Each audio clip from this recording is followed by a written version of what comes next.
Sir ഞാൻ വിഷ്ണു. എനിക്ക് physics chemistry മാത്സിൻ്റെ marks 257 ടോട്ടലുണ്ട്. പക്ഷേ കീമിൽ സ്റ്റാൻഡേർഡൈസ്ഡ് മാർക്ക് 247 ആണ്. അതെങ്ങനെ വന്നു സാർ? എൻ്റെ 10 മാർക്ക് എവിടെ പോയി സാർ? അയ്യോ, ഞാൻ എടുത്തില്ല. വിഷ്ണുവിൻ്റെ 10 മാർക്ക് എവിടെ പോയി കാണും? നിങ്ങൾക്ക് അറിയണമെങ്കിൽ ബാ.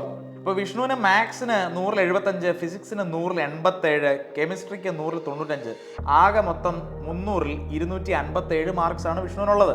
പക്ഷേ എന്ത് പറ്റി? കമ്മീഷണർ ചതിച്ചു. കമ്മീഷണർ എന്ത് പറഞ്ഞു?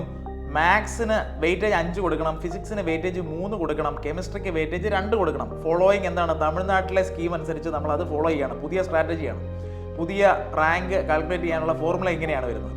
അതുകൊണ്ട് ഞാൻ എന്ത് ചെയ്യുന്നു നോക്കി, 75-നെ 5 കൊണ്ട് മൾട്ടിപ്ലൈ ചെയ്തു, ഫിസിക്സിൻ്റെ മാർക്കായ 87-നെ 3 കൊണ്ട് മൾട്ടിപ്ലൈ ചെയ്തു, കെമിസ്ട്രിയുടെ 95-നെ 2 കൊണ്ട് മൾട്ടിപ്ലൈ ചെയ്തു. എന്നിട്ട് അത് ഓരോന്നും ആഡ് ചെയ്തിട്ട് 0.3 കൊണ്ട് മൾട്ടിപ്ലൈ ചെയ്ത് എന്തിനാണ് 300-ലേക്ക് കൺവേർട്ട് ചെയ്യാൻ.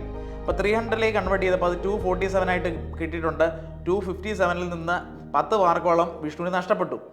എന്നാൽ തിരിച്ചൊരു സിനാരിയോ നിങ്ങളൊന്ന് ആലോചിച്ച് നോക്കി. വിഷ്ണുവിന് മാർക്ക് 95 മാർക്ക് കെമിസ്ട്രിക്ക് പകരം 95 മാർക്ക് മാത്സിന് ആയിരുന്നെങ്കിൽ, 95 മാർക്സ് മാത്സിന്, ഞാൻ ആ മാർക്ക് അങ്ങോട്ടും ഇങ്ങോട്ടും ഇൻ്റർചേഞ്ച് ചെയ്തു.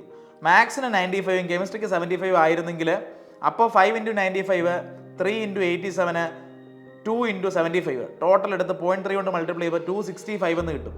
ചുരുക്കം പറഞ്ഞു കഴിഞ്ഞാൽ മാത്സിനായിരുന്നു കൂടുതൽ മാർക്കെങ്കിൽ വിഷ്ണുവിന് ഇപ്പം കിട്ടിയതിനെ അപേക്ഷിച്ച് ഒരു 18 മാർക്ക് എക്സ്ട്രാ, അതായത് 265.8 മാർക്സ് കിട്ടുകയും റാങ്ക് ഒരുപാട് മുകളിലേക്ക് വരികയും ചെയ്തേനെ.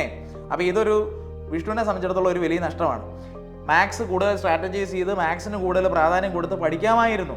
അല്ലയോ എൻട്രൻസ് കമ്മീഷൻ ജി, അങ്ങ് കാണുന്നില്ലേ പിള്ളേർ ഡിസപ്പോയിൻറ്റഡ് ആവുന്നത്? അങ്ങേക്ക് കളിയുടെ നിയമങ്ങളൊക്കെ മാറ്റണമെന്നുണ്ടായിരുന്നെങ്കിൽ അത് കളി തുടങ്ങുന്നതിന് മുമ്പേ പറയണ്ടായിരുന്നോ? അങ്ങ് ഒരുപാട് എൻട്രൻസ് എഴുതിയ വ്യക്തി തന്നെയല്ലേ? നേരത്തെ ഇത് പറയുന്ന അനുസരിച്ചല്ലേ എക്സാമിന് വേണ്ടി സ്ട്രാറ്റജിയും പ്ലാനിങ്ങും പ്രിപ്പറേഷനും ഒക്കെ പിള്ളേർ ചെയ്യേണ്ടത്? അതവർ അർഹിക്കുന്നില്ലേ? ഇത് ഫൗളാണ് സാർ.